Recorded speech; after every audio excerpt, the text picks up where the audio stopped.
Okay, hello everyone. We have made it through 1 week in our remote semester, so this message is to provide an overview for week 2. I'm going to begin with just some quick business matters before I delve into the topics for this week of class. We are in the first module, the geocentrics, in week 2. Just to begin, if you haven't done so, please post something to the introductions board, a quick self-introduction. Just that confirms for me that you know how to use the discussion boards, that you're engaged and involved and so forth.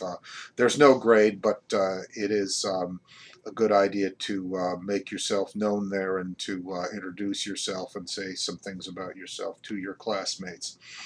Um, Also, if you're looking at this, you might find it handy to have the week 2 course notes that I put on the content page under the review section. Those are going to provide some structure for what I'm going to talk about today. So please have those available. This week's topic is on atomism, which is a philosophy that we'll explain and get into in just a bit, that has some interesting parallels to some modern theories about physical sciences and the composition of the material world. You'll find some materials on the Roman poet Lucretius, the ancient Greek philosopher Epicurus, and some other materials. And you'll also find the readings and some video clips that I'd like you to review. Um, so review the video, this video, and the other materials as you're able to do the readings, and we will talk about those in class on Wednesday and then again on Friday. Also, I haven't done this as I talk now, but I'll have the links to the Wednesday and Friday class meetings via Zoom up on the course homepage by early in week 2, and certainly no later than Tuesday, probably on Monday. Okay, if you haven't done so, again, please do your introductions assignment. At the end of week 2, I will be assigning you your first discussion posting assignment, and I'll just say a few quick words about this. These will be visible by Wednesday mornings throughout the semester. There are 8 scheduled throughout the term. Um, they might be also available by Monday, but each posting that you offer is worth up to 15 points, and each reply is worth up to 5 points. So 2 replies are required to classmates' postings, and they should be substantive enough to offer meaningful comment. If you review the discussion postings assignment handout on the under the assignments link, you'll find a more developed criteria.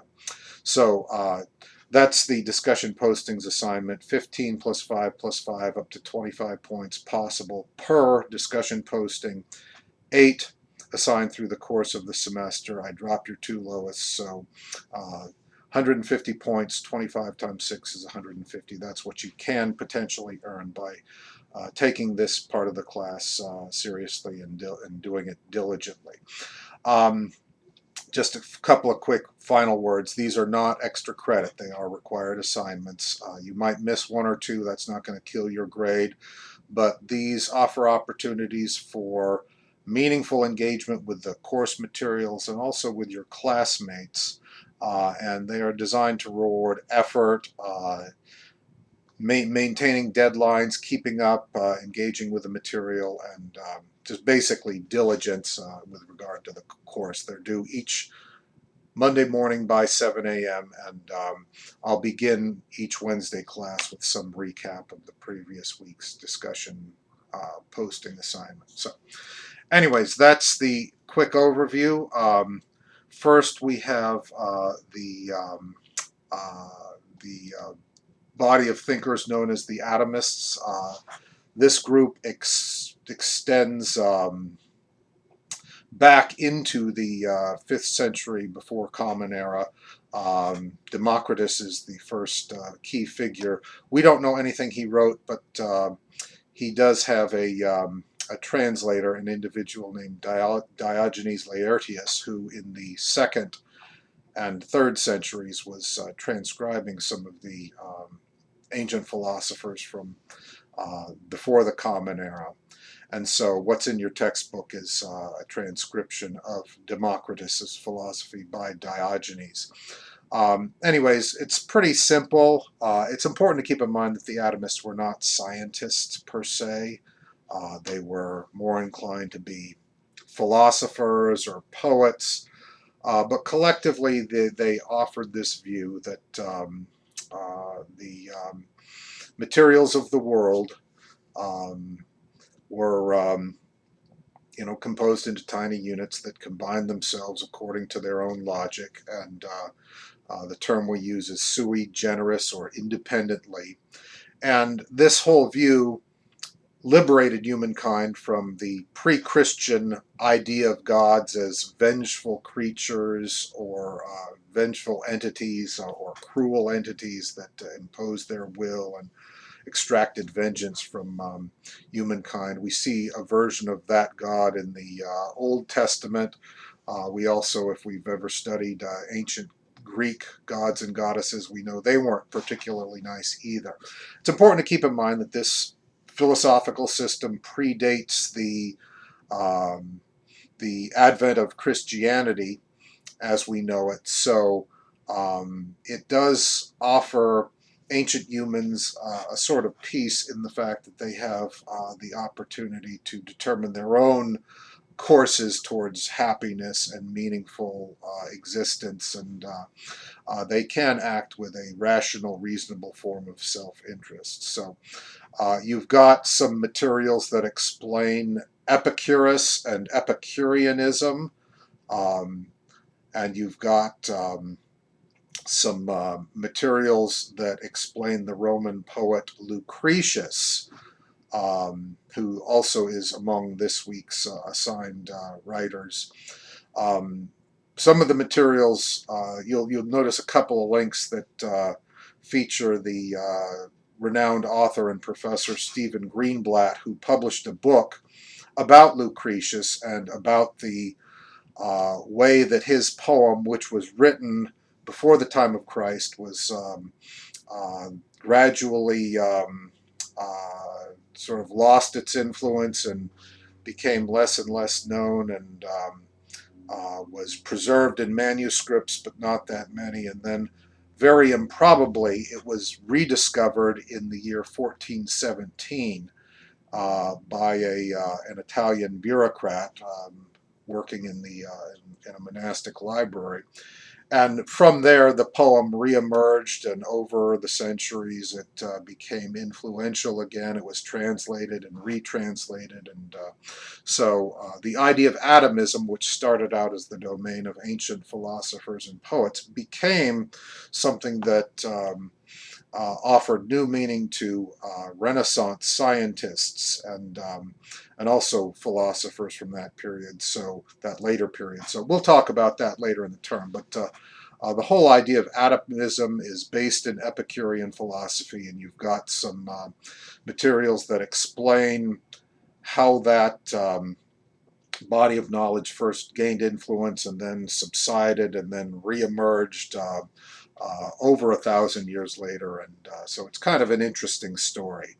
And we'll talk about it some on Wednesday. But you've got enough to get yourself, make yourself familiar with the authors and the readings in your textbook. It's important to keep in mind the section from Lucretius in your textbook is a prose translation based on a Latin poem. I've also included a verse English translation of the same, just a small section of it, so you can see what it looks like, an English translation of the Latin verse. So anyways, those are the atomists. Later in the week, we will spend some time talking about the the well-known Greek philosopher Plato and Platonism. Some of you have encountered Plato before.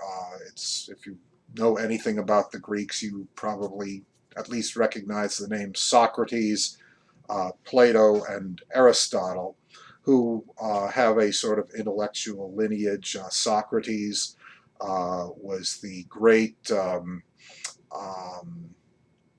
I guess we call him a public philosopher, someone who would articulate his positions, and there's a whole scene that we can imagine of him in the marketplace in ancient Greece debating with other people. We call these people his interlocutors, and he debates on a whole variety of subjects, including art, politics, ethics, and so forth. And Plato records these, and we call them the dialogues. And the dialogue becomes a means by which ideas are exchanged on paper and various positions are represented. For example, later in the semester, we'll look at Galileo's dialogue, and it kind of represents a later version of that exchange between various viewpoints. On the week 2 section of the content page, in the second section, the discussion section, you'll see some key Platonic concepts: the world of forms, the allegory of the cave. You might see something on the model of the soul. These are various Platonic concepts which survive today. The reading that I'll ask you to do for Friday's meeting is from the dialogue called the Timaeus. And you'll see some important ideas. First of all, Plato's echoes of Plato's world of forms, the idea that the creator shapes the world from the 4 elements, which are earth, water, air, and fire. The creator creates concepts like time and space and the solar system, and a sense of beginnings and origins to the universe and so forth.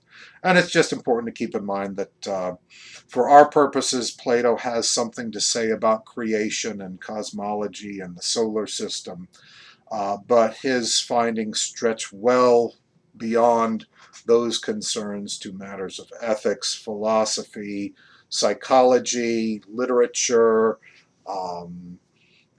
lots of other areas as well. So Plato is someone whose influence we do well to learn about beyond what he offers us in this class. So anyways, hopefully that's enough to keep you busy, and we'll look forward to having a fruitful conversation in class on Wednesday. I will look forward to seeing everybody then.